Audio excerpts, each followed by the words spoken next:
নমস্কার। দেখুন, বেশ কিছু সাবস্ক্রাইবার আমার শ্রোতা বন্ধু প্রশ্ন করেছেন যে পয়লা বৈশাখের দিন যেহেতু রবিবার পড়েছে, সেহেতু রবিবারে তুলসী গাছে জল দেওয়া যাবে না যাবে না, সেই বিষয়ে জানতে চেয়েছেন।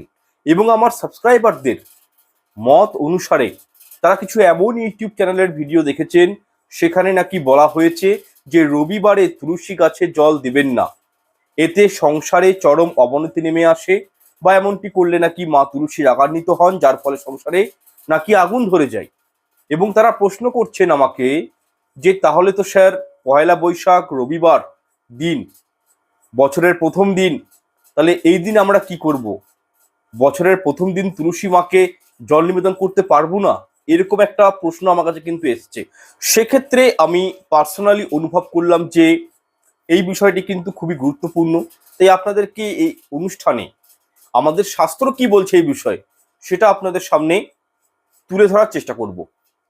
দেখুন, আমরা কিন্তু ধর্মকর্ম নিয়ে জীবনযাপন করে থাকি।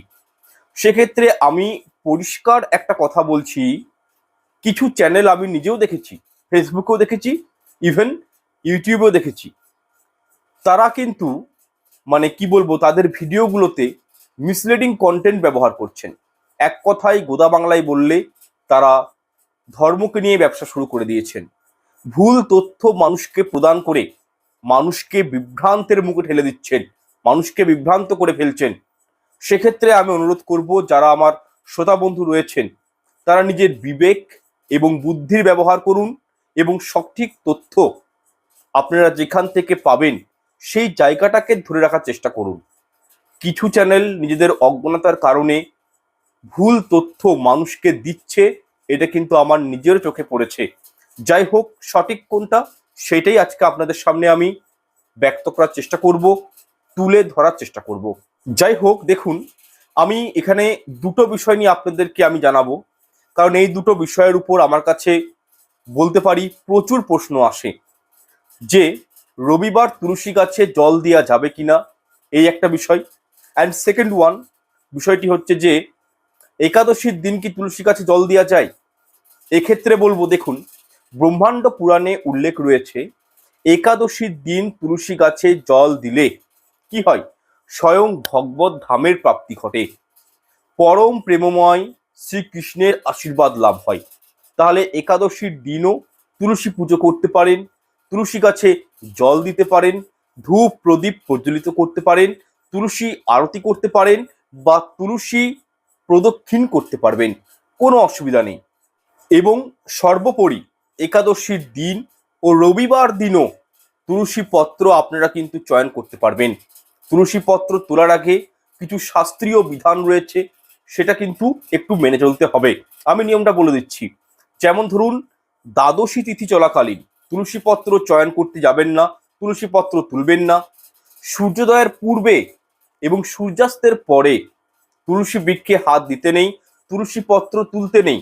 এছাড়াও অমাবস্যা তিথি চলাকালীন, পূর্ণিমা তিথি চলাকালীন এবং সূর্যগ্রহণ চন্দ্রগ্রহণ চলাকালীনও এই তিথিগুলোতে তুলসী পত্র কিন্তু তুলতে নেই। তবে ব্রহ্মাণ্ড পুরাণ অনুসারে বলা হয়েছে বছরের ৩৬৫ দিনই তুলসী বৃক্ষে জল দান করতে পারেন। তবে হ্যাঁ, সূর্যগ্রহণ বা চন্দ্রগ্রহণ চলাকালীন ওই সময়টিতে তুলসী গাছে কিন্তু জল দিবেন না বা তুলসী গাছকে স্পর্শ করবেন না। যাই হোক, আশা করছি বিষয়টা বুঝতে পেরেছেন। আমার বলার বক্তব্য একটাই, যে কোন মহারাজ কি বলল সেটা জানার পূর্বে সেই মহারাজও কিন্তু কোনো না কোনো বই বা পুস্তক, ধর্মগ্রন্থ পাঠ করেই কিন্তু এই বিষয়গুলো জেনেছেন। সেক্ষেত্রে আপনারা যদি একটু ব্রহ্মাণ্ড পুরাণটা অনুসরণ করেন, তাহলে সেখানে পরিষ্কারভাবে উল্লেখ করা হয়েছে যে বছরের ৩৬৫ দিনই তুলসী গাছে জল সিঞ্চন করা যায় এবং রবিবার দিনও তুলসী গাছে জল নিবেদন করা যায়। সুতরাং আপনারা কিন্তু রবিবার দিনও জল দিতে পারেন, এর ফলে ভগবত ধামের প্রাপ্তি ঘটে, কেশবপ্রিয়া তুলসী মহারানীর আশীর্বাদও লাভ হয়।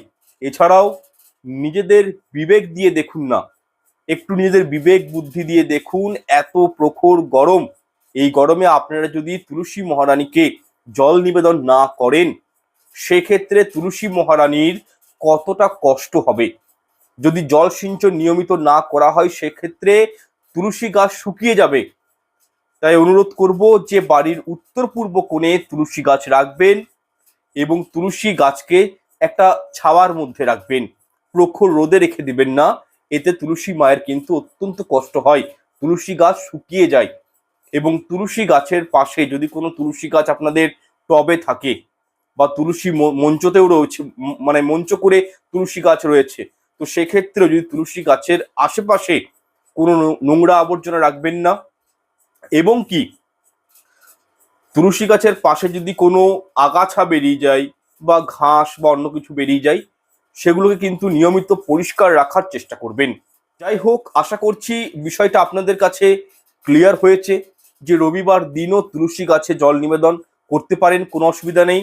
এবং কি পহেলা বৈশাখ এবছর মানে পড়েছে রবিবার দিন, অবশ্যই বছরের প্রথম দিন থেকেই কেশবপ্রিয়া তুলসী মহারানীর সেবা যত্ন করুন, মন থেকে তুলসী প্রদক্ষিণ করুন, তুলসী পুজো করুন, তুলসী মায়ের উদ্দেশ্যে জল নিবেদন করুন, এতে কোনো সমস্যা নেই।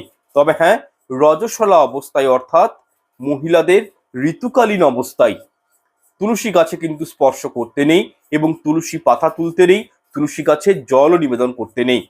যাই হোক, আজকের এই অনুষ্ঠানটি আমি এখানে শেষ করছি। খুবই গুরুত্বপূর্ণ একটা অনুষ্ঠান ছিল এবং এই বিষয়টা আমি পার্সোনালি মনে করি প্রত্যেকের জেনে রাখা উচিত, কারণ আমাদের প্রত্যেকের বাঙালি হোক বা হিন্দু পরিবারে কোনো গাছ থাকুক বা না থাকুক, একটি করে তুলসী মঞ্চ বা টবে হলেও তুলসী গাছ কিন্তু অবশ্যই থাকে বা এই গাছটিকে রাখা উচিত, কারণ তুলসী মায়ের সেবা করা উচিত। যাই হোক, বিষয়গুলো জানিয়ে দিলাম। ঈশ্বর আপনাদের মঙ্গল করুক এটাই কামনা করি এবং নতুন বছরের প্রীতি ও শুভেচ্ছা রইল প্রত্যেকের উদ্দেশ্যে। তথা আমার এই অনুষ্ঠানগুলো ভালো লেগে থাকলে লাইক শেয়ার কমেন্ট করতে ভুলবেন না এবং চ্যানেলটি অবশ্যই সাবস্ক্রাইব করে পাশে থাকবেন, বেল আইকনটি অন করে রাখবেন। এবং এই বিষয়ে কোনো প্রশ্ন মতামত থাকলে সেটাও কিন্তু আমাকে অবশ্যই জানাবেন।